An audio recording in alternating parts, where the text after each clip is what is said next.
July 15th, 2025. Well, yesterday I guess we've have a new change in course in the Ukraine war, um, as Trump apparently has now found a way to fund the weapon supply for Ukraine since our money ran out and the appropriate he doesn't want to actually have to go for an appropriation for this. So apparently he's managed to twist the arms of the Europeans.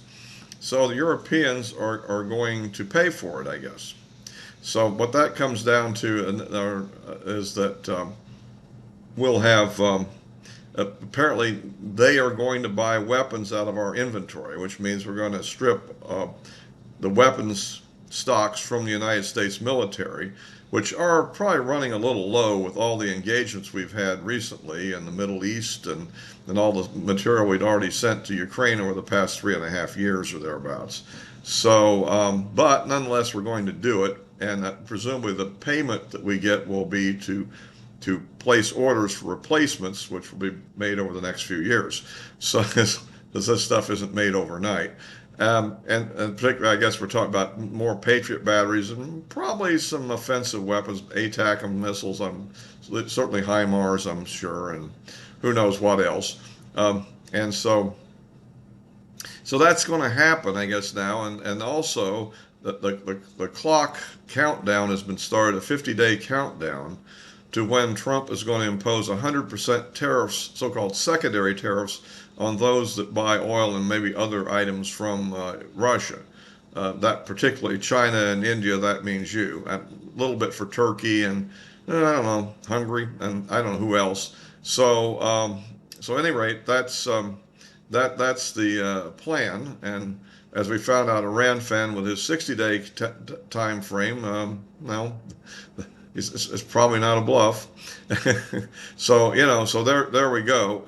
We're off the races there, and I think some of the discussion around this, I think, is a bit misleading. Like that Trump was playing, excuse me, Putin was playing Trump. I think Putin had clearly made his position clear. I think the Russian position has been very clear for over a year what they want and what their demand is, and it's nothing as extreme as the surrender of Ukraine. It's certain areas and certain conditions about the nature of the Ukrainian regime that basically end their extremely anti-Russian policies in terms of the domestic population.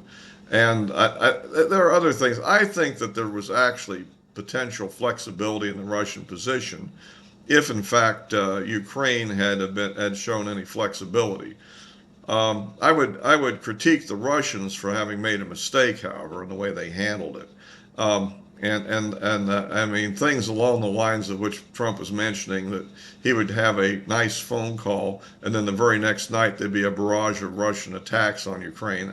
That was not quite the way to handle it, I don't think, unless he really wants what's coming.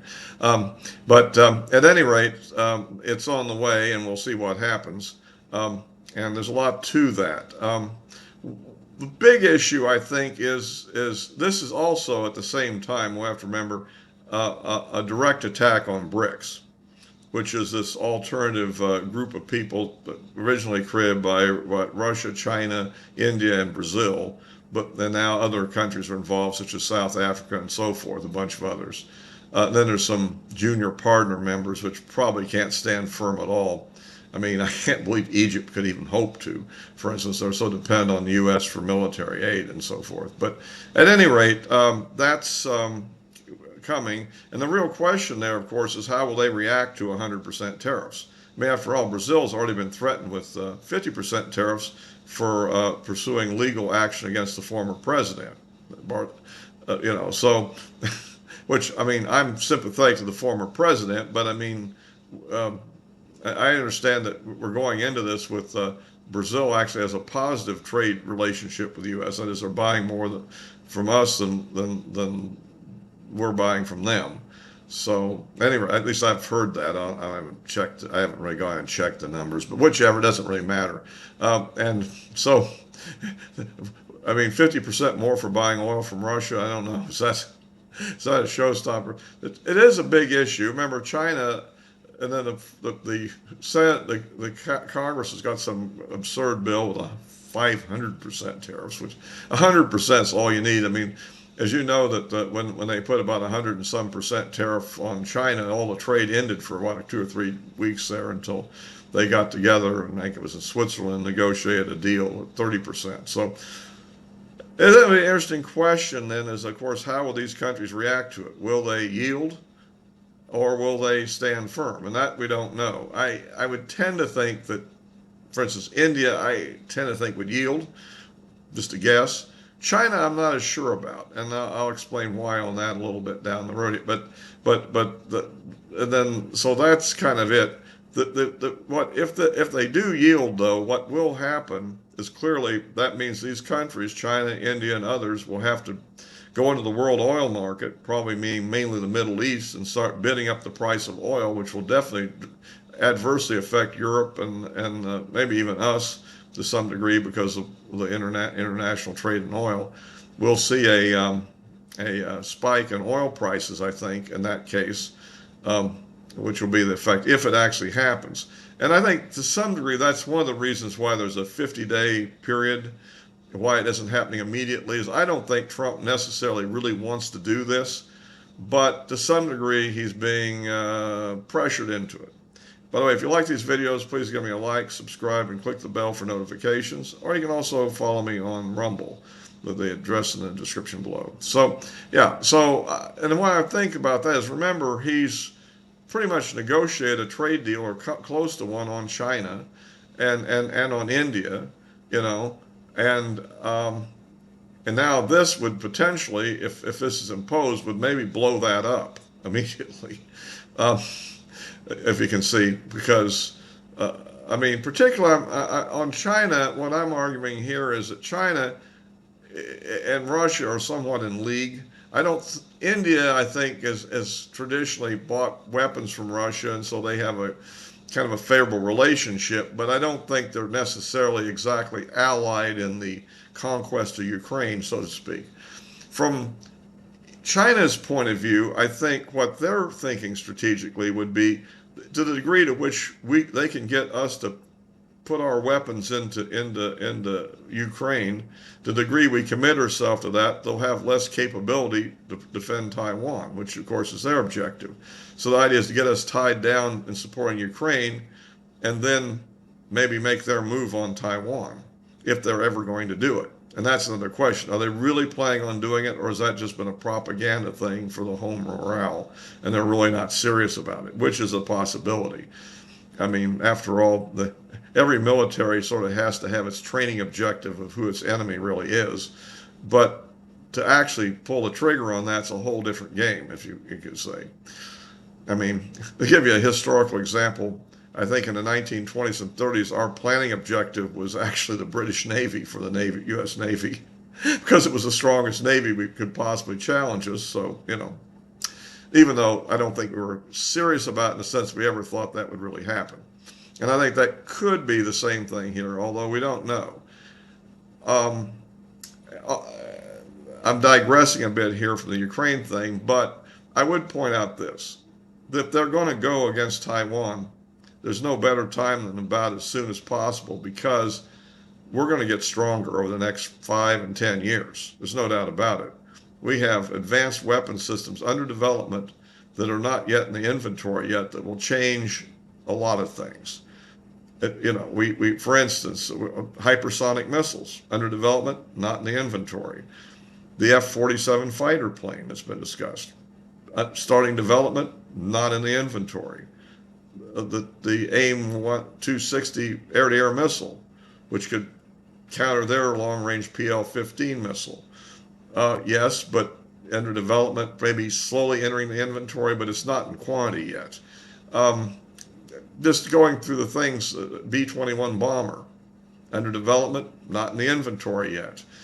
The associate collaborative aircraft, or what they call it, the drones that go with the F-47, under development, not in the inventory. You can go on like this, and other weapons. And our stocks of weapons and ammunition are low now for all these engagements we've had in the Middle East and with Ukraine. We've used up a lot of this. So if they're going to go, why wait 10 years when we'll really be prepared to really meet them? And so the risk is if you put economic pressure on them, geopolitical pressure on them at the same time, they're at their optimum point to strike, they might just do it. Because let's face it, in the event of a conflict over Ukraine, the one thing that we can do, our Navy can interdict oil from the Middle East going to China. We can cut it off. And we can cut it off outside the range of their access denial missiles that they built. We can do it, go to nearly to the source. Any tanker trying to head for China from the Middle East, we could just, whereas Russia's closer and it's inside their access denial umbrella, if you will, going from ports in eastern Russia to there. That any ships we go in there would be in the range of their missiles and so forth. So that presents a whole different scenario. So they would kind of need Russia for energy in the event that they were to ever make that move. So it's just a thought to consider here, how they'll play when they're told 100% tariffs or else, and we'll see. Although they may yield also, in which case Russia. The question then is, Russia, without being able to trade with anybody, can they still function? After all, Germany during World War II wasn't trading with anybody for years, and we're continuing to fight, right? They lost, but they lost the massive armies of Russia, Soviet Union at the time, and United States and the British Commonwealth. No such massive army is really available to Ukraine at this point. They got to fight with whatever weapons we give them with their own people, and maybe a few volunteers. So that'll be interesting to see how that goes, but the game is on now, and we'll see what happens. On the other hand, maybe Russia, may decide to make a deal. I mean, they have 50 days. They may launch a major offensive and then try to cut a deal at the end of the 50 days, for example. That's another possible scenario. Or they may continue to slug it out, and I don't know how that would actually, I think that's going to be the big question mark. What would happen in that case? And that we don't know. It depends on exactly how serious things go and how many, if you get too much into striking into Russia again, this thing could escalate in some really nasty ways that we wouldn't want also. So the nuclear question really hasn't come into play, for instance, and hopefully won't. But for the moment, because the Ukrainians were losing, there would be no reason to even consider it. And so that's another thing to consider. The other aspect is you have to look at the actual incentives of the people involved. Can Putin lose the war and actually personally live? Or would his downfall mean his death also, in which case he might be willing to take risks that most rational decision makers wouldn't take. And that's a risk we're kind of running with this high pressure game if it gets out of control. Although for the moment, I don't know. I'm not even sure that this will really have that big of an effect on his capability. Remember that in the last several days, there's been some massive Russian drone and missile attacks on Ukraine, and unlike our version that they're attacking the civilians, that's not true.